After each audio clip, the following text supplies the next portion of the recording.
Aaron Brioni, Sonoma State. My name is Ryan Carter. I'm from Sonoma State as well. And you all played today as the student division. Correct. Yep. And you are champions. Congratulations. We are. Thanks. Thanks a lot. Appreciate it. Talk a little bit about your experience today. What was it like Oh out man, that could have been the longest round that I've ever played, and not from the setup or anything, but just purely from the conditions of the course. I mean, it was brutal out there. I've played in some windy conditions, but this by far, it's just beating down on your face the whole time. So it was tough. It was a long day, and we didn't really get anything going until later in the day, and we used that to kind of ride out, and we ended up birdieing a couple of our last holes, and yeah, we ended up coming on top by a couple. So. Yeah, Aaron, tell us a little about what the best couple things that happened out there on the course today. What did you guys do well? Well, me and Ryan really work well as a team, so whenever I hit a bad shot, he was there to back me up, and whenever he hit a bad shot, I was there to back him up. So I think that was probably the most clutch thing we had. There was a couple of times where I just completely missed it into the desert, and then Ryan was there just, to pipe it down the middle, and then the next, on the putting green, I would miss the putt or Ryan would miss the putt, and we would make the clutch putt for par or birdie. Just working well as a team, I think, really what we did well. Anytime we missed a green, this guy chipped it to about 2 feet. I mean, there's about 4 chip shots I thought he was going to hole out. And, I mean, so I don't think we used one of my chip shots all day just because I was terrible. But anytime we hit a bad shot, this guy would clean it up. And he was putting first a lot of the time and took a lot of pressure off of me. I didn't have to putt very many times at all. So, what was the craziest or hardest shot you guys had to do today? What was the toughest hole?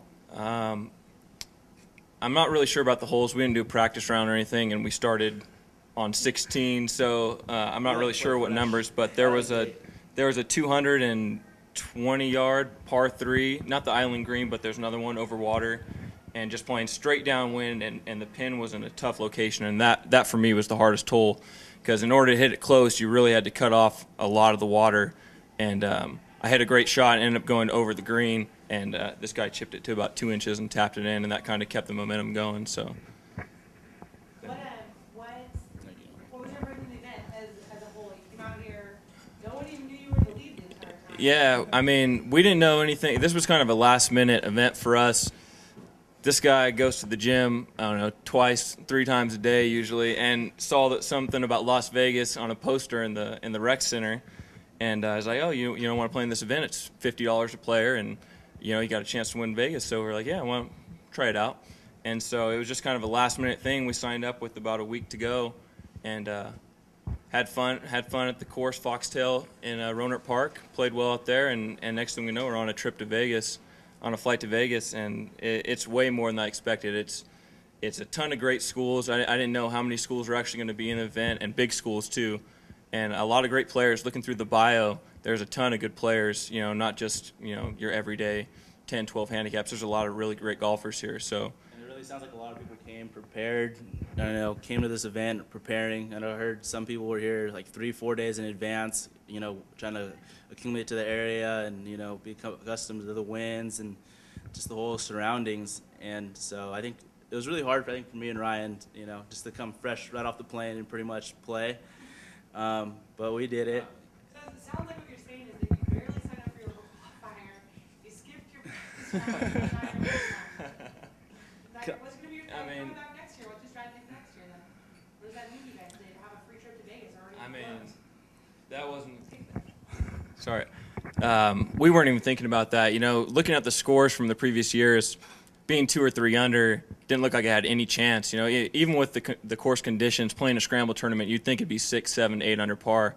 And so we haven't even thought about it, but it's nice to know next year we got a chance to come back and play again. And it's not even so much winning the tournament, just being out here. I mean, we've never been to Vegas, neither one of us. And we don't have a whole lot of money. We're college kids, just kind of scraping by. And so to have a hotel and a flight paid for, it's awesome. And everyone's done a really nice job as far as preparing events for us to do. And the meet and greet on Friday night was cool, renting out game work. So. It's been awesome. I can't wait for next year. It's going to be fun. Stoked. Yeah, just like Ryan said, it's it's a really great opportunity. Thank you guys. You guys put on a really great event. Just really stoked about next year. I'm still kind of in awe. I don't know, I'm really speechless right now. So really tired. So you go back to campus, and you're gonna be national champions in this event. And then we're gonna graduate in 5 weeks. Yeah, graduate. And so this puts a great cap to our senior year. So. And we've known each other. Yeah, just take that. We've known each other for maybe 10 or 12 years, and we played some golf together at a junior golf camp, and then we end up not seeing each other for a few years, going to different high schools, and then we played 2 years at a junior college together, and then ended up coming up to Sonoma together, and we've been roommates ever since. So, yeah, No, I mean, I don't know. We don't have a mantle. We've got kind of a rundown apartment, but. We're gonna do it right next to our guitars that we got from the Imperial Palace. Yeah. Okay, great. Yeah. So. So what? Last question for you here. What would you tell someone about this event if they're thinking about participating in a local qualifier? Even if you don't play golf that often, even if you don't feel you're that great of a golfer, it's a fun event just to do, and the prizes we got just to play in, we got golf balls, we got gift cards to Golfsmith, just that in itself pretty much takes care. Plus the round of golf, you're only paying $55 a player.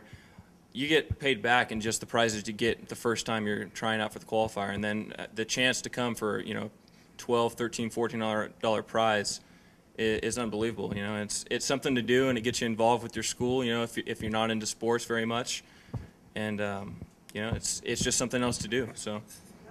What about you, Aaron? What would you say? Oh, definitely sign up. Just like Ryan, covered pretty much everything. But yeah, just the whole experience of being able to have the chance to compete with something like this, with an organization like this, it's just a great honor. It's a great experience.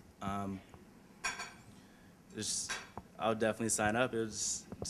I don't know how to describe it. It's just amazing. That's great. I lied. I do have one more question. Do you think it's a competitive advantage That we know Mike Mike D. D. Is it an advantage or a disadvantage? I don't know. We've only known him for about 4 weeks now. It's 5 weeks, so okay. Yeah. we didn't really know But him before. he's been great though. He's been there, responding to every email we send him, asking him, Yeah. random stupid questions. But he's been there supporting us, which is really nice. We really appreciate that.